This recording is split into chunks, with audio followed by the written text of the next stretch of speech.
Okay, hi everyone, I'm James Harte and welcome to this Orbex live market analysis session where we're going to be talking about themes and opportunities in the FX markets heading into the final month of the year, which far from being a quiet winding down period could actually be one of the most volatile periods of the year.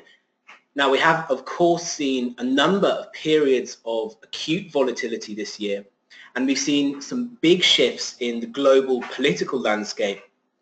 So it's prudent at this point to consider where we are and what opportunities lie ahead for the remainder of the year. So as ever, we won't waste any time here. We'll jump right in and kick off first of all looking at the US dollar, which of course has been grabbing the spotlight recently. So the headlines for the US dollar then. Following Donald Trump's victory in the US presidential elections, the US dollar has been on a strong surge, breaking out to fresh 13-year highs as markets adjust their US outlook. So improved growth expectations due to easier fiscal policy have seen core yield curves rising in response to higher growth. And consequently, the core yield curve has steepened acutely, whilst the appreciation in the US dollar has occurred at its fastest rate since early 2015 as markets increase expectations for a US rate hike heading into December. Indeed, Federal Reserve rate hike expectations, as shown by the CME Group, are showing around 90% implied probability from a move of around 60% prior to the election results. So the pricing is showing a near certain chance of the Fed moving on rates in December. Now, the key takeaway for markets from Trump's election is that the expansionary fiscal policy he has proposed is expected to put upward pressure on US yields, steepening the curve, indeed to continue to put upward pressure on US yields. So in this context, it seems reasonable to expect that the current US dollar move has further to run and that US dollar appreciation is likely to be a key theme over the final month of the year and indeed heading into the new year.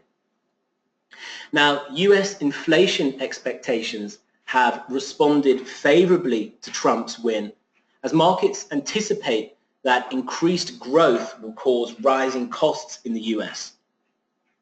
Now, under the new administration, there is an increased chance of more hawkish Fed appointments being made in accordance with Trump's tighter monetary policy bias, which would of course increase markets' expectations of an accelerated Fed funds rate path over 2017. So looking at the final month then specifically, and the key date that stands out for the US dollar is going to be the December FOMC meeting on December 14th. Now, there is clearly a great deal of anticipation built up ahead of this meeting, and indeed the release of the November FOMC minutes this week highlighted that some members supported raising rates in December simply based on maintaining the Fed's credibility.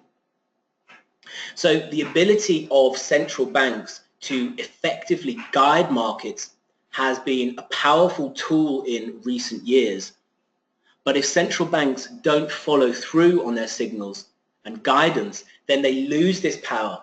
And the Fed has already sustained a great deal of criticism over the last 2 years for failing to follow through on policy signals. Remember the dot plot that was given for 2016 at last year's December FOMC meeting when the Fed raised rates projected a rate path of 2 to 4 increases this year. And obviously now the question is whether the Fed is going to raise rates this year at all. So far from 2 to 4 increases, we're now talking about whether the Fed is going to raise rates in 2016 at all. So obviously, if the Fed refrain from raising rates at this juncture, we could see quite a sharp US dollar pullback as markets react aggressively with disappointment to a lackluster and non-committal Fed. So let's take a look at the technical picture then for the dollar index. And you can see that we've broken out to fresh 13-year highs, as we stated in the headlines. We're currently stalled at a test of the 61.8% retracement from those 2001 highs. So whilst we hold above those broken prior highs, the 2015 highs, the picture remains firmly bullish for the dollar. And in terms of key levels to look at, the first is obviously going to be any retest of those broken highs. So if we zoom in here and drop down to the daily charts, you can see that those 2015 highs, which remained in place and then were broken in recent weeks, have so far gone untested. So at the moment, market has yet to come back and test that breakout zone.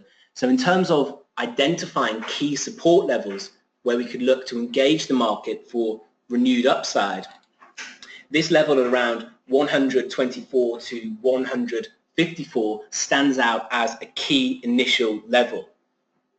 So that's going to be the first key support area that we're looking at for the US dollar. And then in terms of identifying key resistance for the US dollar, we're really a little bit limited in terms of technical resistance at this stage because of breaking out to fresh 13-year highs. But obviously the next key Fibonacci level comes in quite high above market at around the 110 level. So if we break down below the 2015 highs, this obviously alleviates the short-term bullish bias. So if we do break down below those 2015 highs, then we can alternatively look to position against that level as resistance. So really, in terms of short-term plays, it's all going to come down to whether or not we retest these broken 2015 highs, and indeed if we can sustain a move above them. So for now, we're trapped between those broken 2015 highs and the 61.8% retracement from the 2001 highs. So in terms of identifying a bias for the US dollar, we really need to see whether or not we can break out above this current high or if we can hold a retest of those 2015 highs. So let's look now at the major currency pairs and talk about what we are seeing. And kicking off first of all then with the euro. So the euro has been under significant pressure since the US elections as monetary policy divergence drivers between the US and Europe have increased. So markets are increasingly expecting the Federal Reserve to raise rates in December, whilst the European Central Bank is expected to announce an extension of its quantitative easing program beyond the current March 2017 end date. And indeed, we've heard from quite a few ECB officials in recent weeks who have hit the wires with various comments giving fairly dovish views. So headlining the comments, we had ECB chief Mario Draghi, who spoke at the European Parliament on Monday, calling for decisive support from other economic policymakers, stressing the need for structural reform, whilst also noting that fiscal policies should also support the economic recovery while remaining in compliance with the fiscal rules of the European Union. However, Draghi also noted that an extension of the bank's quantitative easing program would be necessary given that the return of inflation toward our objective still relies on the continuation of the current unprecedented levels of monetary support in spite of the gradual closing of the output gap. So Draghi at this point highlighting the need to keep the current level of monetary support in place. So this clearly encourages markets' expectation that the bank are going to announce an extension of QE at the upcoming December meeting. Now, alongside comments from Draghi, we also heard from the ECB's chief economist, one of the more dovish ECB members, who noted that material downside risks remain to the economic outlook.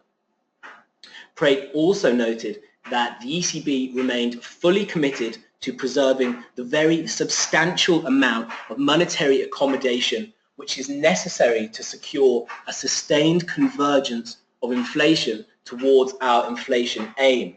So those comments clearly backing up comments made by Mario Draghi in support of keeping monetary accommodation in place. So both those comments there encouraging the view that the bank is going to announce an extension of QE at the December meeting with a view to maintaining the current level of monetary policy.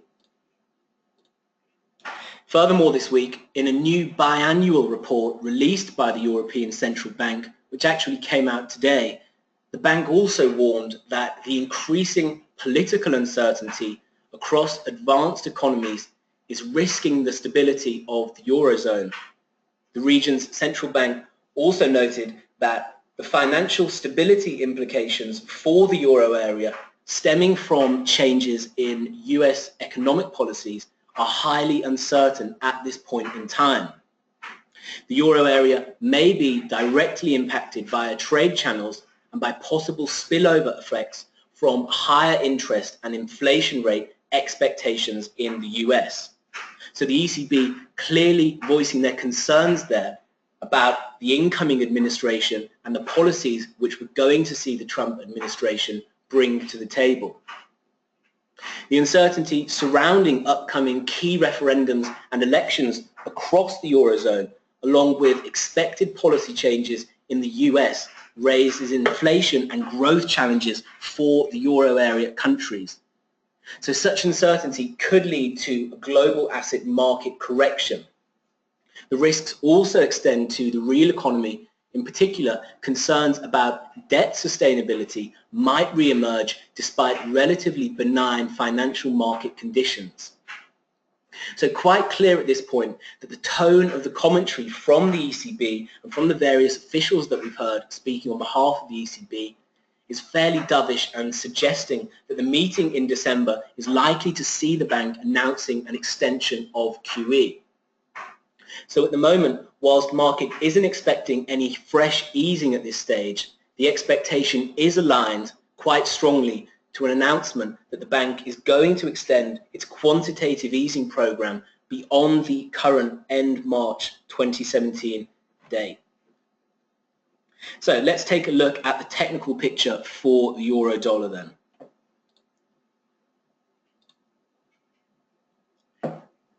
So quite clearly a lot of bearish pressure in the euro market at the moment. And the downside scenario is clearly premised on a break of this key structural support that we're currently challenging. So the very low from last year at 104.61, which we're currently around 100 pips or so away from. If we can sustain a breach of these levels, then this clearly paves the way for further downside in the euro. Now, you can see here that price has fallen out of the bearish channel support which we had been trading above, and we've also broken down now below the rising trendline support from last year's lows. So very bearish technical developments in the euro market. Zooming in here, you can see that we've actually traded back up. We've come just shy of retesting that broken bearish channel support before reversing and trading lower. So for now, there was clearly a lot of downside pressure, and the technical signpost, the next technical signpost that traders will be waiting for is a break of these 2015 lows to open up further downside. Now obviously, whenever we're trading in the lower bound of what is a very clear range, which you can see is what we've had in the euro, euro has been oscillating between this 104 low and around 115 highs over the last 2 years. So whenever we're trading in the lower bound of a range such as this, the risk is always that instead of sustaining a break and momentum continuing to the downside, we're actually simply going to see price rotating higher back up within the range. So to alleviate any immediate bearish bias, we need to see price at least close back inside that bearish channel support line. And then in terms of looking to engage the market, the next area which I'd be looking to sell would be a retest of those broken October lows. You can see around the 108.48 mark. So we had lows in February here at 108.20, lows in October at 108.48. So in that 30 pip range, we've got some good technical resistance, and we also have the bottom of that wedge support line, okay? So you can see that we have this clear technical structure. If I remove that channel support, you can see that the euro was trading within a wedge formation.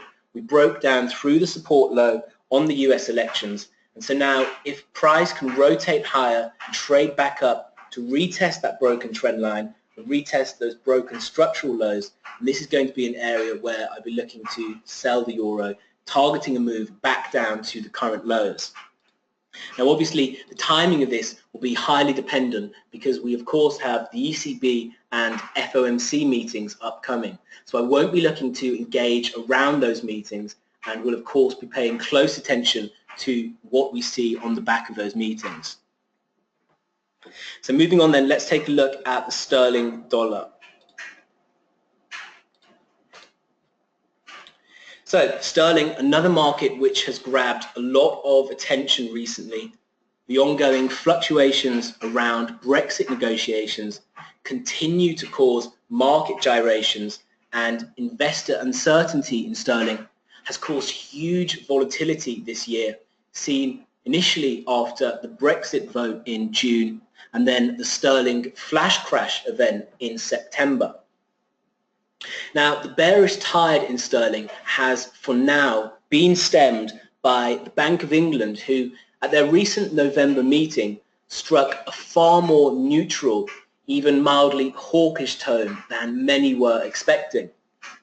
So the bank had previously guided that they were expecting to ease further in November in line with their August forecasts. However, surprisingly resilient data over that period has seen the bank refraining from easing and actually removing signals of further easing to come, noting that from now on they would be adopting a neutral bias towards policy. So with sterling having already suffered such huge declines this year, the lack of any clear catalyst for fresh downside caused a further unwinding of short positions which had been built up to record levels over the last 6 months. So many traders, many analysts were expecting that the BOE were going to follow through on earlier signals and enact further easing. However, this didn't materialize, and so with short positions held near record highs, this was obviously a good point for a lot of people to exit the market and reassess their positioning. Now, furthermore, alongside the Bank of England's November meeting, we also had a ruling by the UK High Court that the government cannot formally trigger Article 50 and begin the official EU exit process without a parliamentary approval vote. So this fueled further upside in sterling as markets rather optimistically interpreted the news to mean that the UK is likely to avoid a hard Brexit. Now, whilst investor uncertainty has weighed on sterling this year, economic indicators post-Brexit have continued to print positively, highlighting a robust response from the economy, which has actually seen the Bank of England backtracking on earlier easing signals. So again, looking at the technical picture then, and the technical picture for sterling remains tilted to the downside for now. Obviously, the price action is headlined by these two severe declines that we've seen, first of all on Brexit, and then second of all on the sterling flash crash episode. So following the sterling flash crash then at the end of, in the early part of October rather, you can see that the subsequent recovery made it back as high as the day's high of the flash crash episode. However, from that point, price retreated and traded lower. So clearly, the next key area of resistance for sterling is a retest of those post-Brexit lows at around 127.90s to 128.70s. So you can see that this is where price bottomed out and formed a block of consolidation after that initial sell-off that we saw in response to the Brexit vote. So this should be an area where we see some decent order flow kicking in should price retest and this could be a good place to look to sell depending on the reversal signals, depending on the price action that we see once price gets up there. Now, obviously, the short-term picture for cable at the moment, you can see we're still tracking within this corrective bullish channel that we've seen on the recovery since that flash crash episode.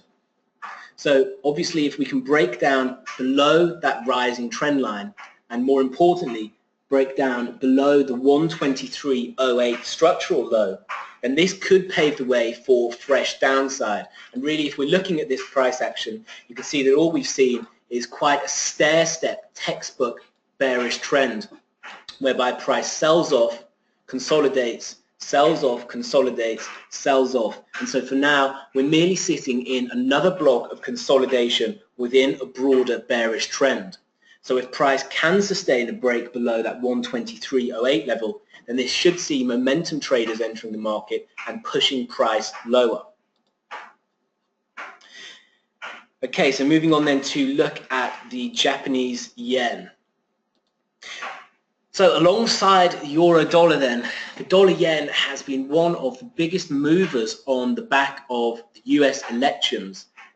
The rally in risk assets linked to Trump's proposed infrastructure expenditure has seen a significant weakening in the Japanese yen, linked to diminished safe haven inflow alongside widening US-Japanese rate differentials. Now, the Bank of Japan's shift away from short-term interest rates to focus on yield curve control seems to be taking effect at the moment and is keeping the JGB curve largely immune from the core yield steepening that we're seeing. Indeed, the Bank of Japan surprised markets recently, conducting its first fixed-rate JGB purchase operation and sent a clear signal not only about the Bank of Japan's tolerance on deviation from their targeted yield curve, but also about its willingness to intervene in the shorter end of the curve. So for now, the Japanese yen outlook remains largely dovish as the Bank of Japan continue to cap JGB yields, creating the perfect storm for the dollar to continue to rise as US inflation expectations likewise continue to rise. So looking at the technical picture for the dollar yen. So obviously the technical picture at this point remains firmly bullish. You can see price has broken out above that bearish trendline resistance running from late last year. We've also broken out above the 50% retracement from last year's highs. And so one clear area that stands out immediately is that should the dollar retrace from here and should we see some slight pullback, then one area that we can look to engage the market is a retest of this broken trendline support, also in line with this broken structural resistance at 107.49 to 106.89. So if price action retraces lower from here and we get a retest of this broken structural resistance and a retest of this broken trendline resistance, and this could be a good area to look to get long, targeting renewed upside in the dollar yen. So this is definitely an area that I'll be keeping an eye on. And again, this could be in line with the move that we looked at initially in the dollar index, where we talked about a potential retrace and retest of those broken 2015 highs. So if we do see the US dollar pulling back from current levels to retest that broken resistance level, then that could bring us back down to a retest of this zone in the dollar yen, which would be a good place to look to get long. Now, alternatively, to the top side, the area that stands out very clearly as being the next key resistance for the dollar yen is that ledge of broken support at around the 115.50 to 116 levels. So you can see this area was a really important area for the dollar yen. Between 2014 to 2016, we had 4 really big tests of that level before price broke down through that level and traded lower. Now, after we broke down through that level, we haven't actually traded back up to retest that area yet. So this broken support has as yet gone unretested. Now, furthermore, you can see that coming in at that level, we also have confluence with the 61.8% retracement from the 2015 highs. So if price can sustain a little more upside here and trade up into a retest of that broken support, the confluence with the 61.8% retracement from last year's highs, then this could be a really good area to look to get short, and I'll definitely be watching price action signals as we trade into that area, looking to set potential shorts. So moving on then to look at the Australian dollar. So the Australian dollar again has come under significant pressure since the US election, as the prospect of higher US rates has weighed heavily. Now, the RBA at their recent meeting gave a broadly optimistic outlook and noted that they were comfortable with the current Aussie rate. The bank's statement saw an unwinding of markets' easing expectations, and with the Aussie having fallen further since that meeting, there is less pressure on the bank to cut rates, especially in the context of a hawkish Fed. Now, despite the bank's recent statement, the outlook for the domestic economy remains uncertain. Recent employment data indeed cast a lot of doubt. So we saw the unemployment rate holding steady at 5.6%, with labour force participation rate also holding steady at 64.4%. And full-time equivalent employment has clearly improved. However, there continues to be a broader underemployment problem in the country. So the output gap, as based on full-time employment as a share of the active population and capacity utilization, remains at its widest level since 2013. Now, this gap is consistent with considerable disinflation pressure in the economy. And whenever there is significant level of slack in the economy, wage bargaining power is diminished, and the workforce typically doesn't get fully compensated for inflation and productivity gains. And consequently, there is a strong positive relationship between increases in real unit labor costs and the output gap. So sluggish wage inflation is consistent with a wide output gap.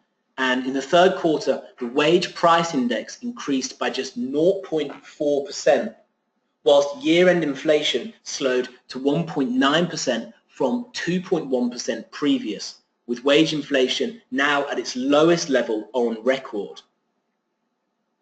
So whilst the RBA has been remaining optimistic regarding labour market improvement as conventional indicators continue to register growth, these indicators likely include job advertisements and employment components of business surveys. However, what these indicators do not typically demonstrate are consistent correlations with employment or aggregate hours worked, and lead times can be particularly variable.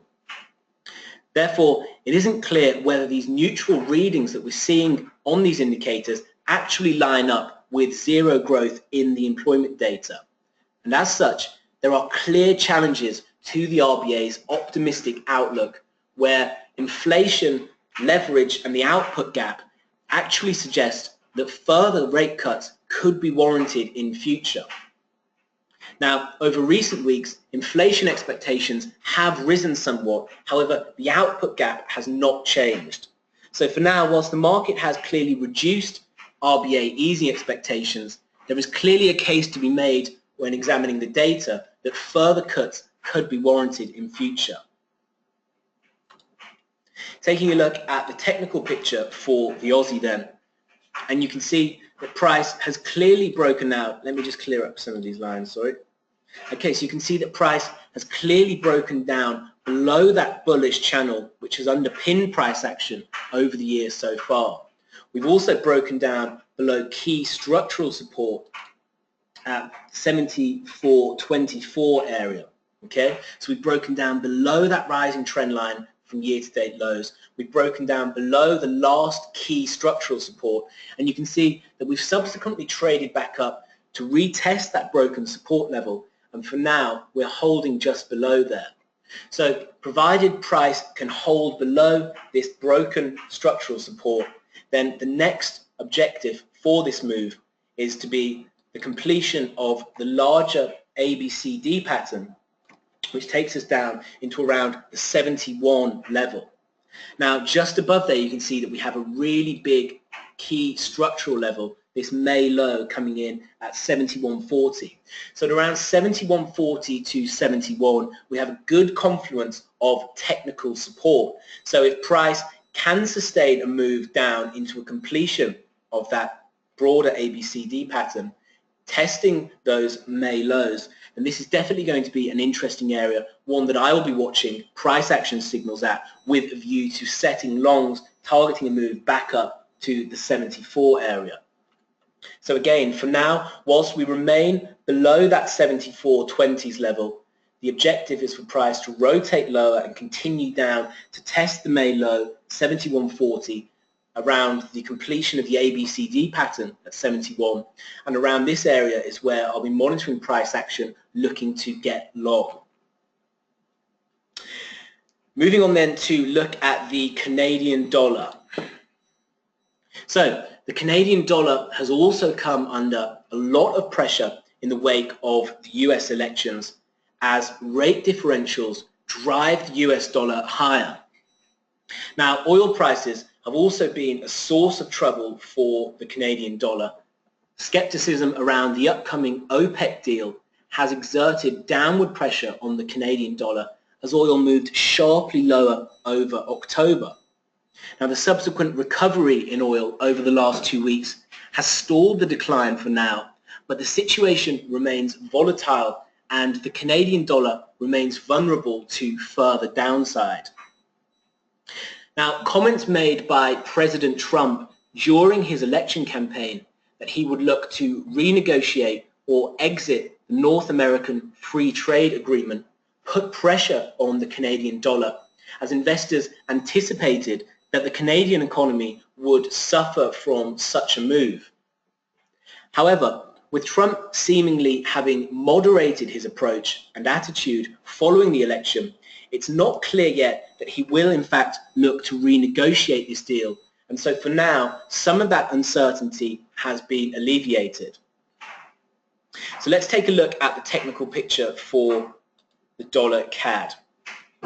Okay, so you can see here that having broken out above that bullish channel that has run since April this year, price has subsequently retested the broken trend line and found support. So for now, the focus is still on further upside. And the next key target for the loonie, which could provide a good selling opportunity, is actually a retest of this ledge of broken support around 136.16 to 136.51. So you can see that over the early part of the year, so around January, February time, we had this ledge of support in dollar CAD. We broke down through that level, and again, we've yet to actually retest that level. So we're now sitting around 200 pips below that level. So that's definitely going to be an area that I'll be watching for if price can track back up. So whenever we have these big levels in the market, these big structural levels that sustain a break and have yet to be retested, and these are levels that I generally like to monitor as we retest, because typically they can be good areas of order flow which offer opportunities for us to capitalize on. So you can see that the correction higher in the dollar CAD has been particularly labored. We've struggled to really find any burst of momentum, and the up move has been quite stifled over the year. So really, if we can make a move back up to test that broken structural support at around the 136.50 level, then this could be an area where we see an unwinding of some of these long positions and we get a correction lower, back down perhaps as low as the 133 level, where we have some good structural support by way of the mid-March and mid-October, early October highs. So that's what I'm looking for with the dollar CAD. As I say, for now, the picture remains fairly bullish, and in terms of looking to sell, the in terms of looking for selling opportunities rather, the 136.50 area is the only setup that stands out for me, and if we don't see any reversal signals there, then we can expect this move in the dollar CAD to continue. So looking finally then at the New Zealand dollar. So similar to the Australian dollar then, the Kiwi has come under a lot of pressure since the US election, with the Reserve Bank of New Zealand having cut the interest rate by a further 0.25% from 2% to lows of 1.75%. The bank noted that weak global conditions and low interest rates relative to New Zealand are keeping upward pressure on the New Zealand dollar exchange rate. The exchange rate remains higher than is sustainable for balanced economic growth, and together with low global inflation, continues to generate negative inflation in the tradables sector. A decline in the exchange rate is needed. Headline inflation continues to be held below the target range by ongoing negative tradables inflation. Annual CPI inflation was weak in the September quarter, in part due to lower fuel prices and cuts in ACC levies. Annual inflation is expected to rise from the December quarter, reflecting the policy stimulus to date, the strength of the domestic economy, and reduced drag from tradables inflation. So reading there from the Reserve Bank of New Zealand monetary policy statement that came out alongside that interest rate cut. And the thing to clearly highlight here is the bank's concern with the strength of the New Zealand dollar. So the strength of the New Zealand dollar has caused problems for the bank in terms of helping them achieve their inflation target. And obviously this cut is aimed at weakening the New Zealand dollar rather, and a weaker New Zealand dollar exchange rate is required. So to that end, this clearly signals that the Reserve Bank of New Zealand have further easing on the agenda. Looking at the technical picture then for the New Zealand dollar, and you can see the price is currently approaching a key juncture. So having sold off from the November high, you can see that what we have clearly in place is a head and shoulders pattern with the left shoulder here, the head here, and then the right shoulder here. Now the neckline of the pattern actually comes in around the level at which we see rising trendline support from last summer lows. So this 69.50 area is a really key price pivot for the Kiwi. We have the neckline of this head and shoulders pattern, and we also have confluence with this rising trendline support. Now, I'll be watching this level very closely as price trades down, because what we also have here is the completion of a shorter term, let me just get that right, the completion of a shorter term ABCD pattern. So you can see that takes us right down into this level. So I'll be watching price action in and around this zone, because it could be that we actually find support at this technical level with the completion of the ABCD pattern into that rising trendline support, with the structural support rather, and this could provide a good buying opportunity for a resumption of upside. However, if we do see the US dollar continue to strengthen, and if the Kiwi breaks down below this 69.50 level, then this likely paves the way for a much deeper correction to test the next key structural support at around the May low of 66.72. So those are the scenarios that I'm watching then heading into the final weeks of the year. And as I say, we have a lot to keep an eye on, especially with the FOMC and the ECB meetings upcoming, which pose the risk for significant volatility. Whenever we have a lot of expectation built up in the market, if we see those expectations disappointed, as we saw indeed with the ECB meeting in December last year, then there is always the risk of volatility as markets respond aggressively. So definitely two key events to keep an eye on, which are really going to headline this final trading period of the year. Okay, I hope that's been helpful, and I hope that you have a good idea now of what you need to be watching in these final trading weeks of year, and also the setups that I will be following. And I'll update you in the written analysis on the website as we proceed throughout the month. Thanks a lot, everyone, for joining in. Thank you for your company contributions today, and thanks for the feedback there at the end. So take care, everyone. Cheers.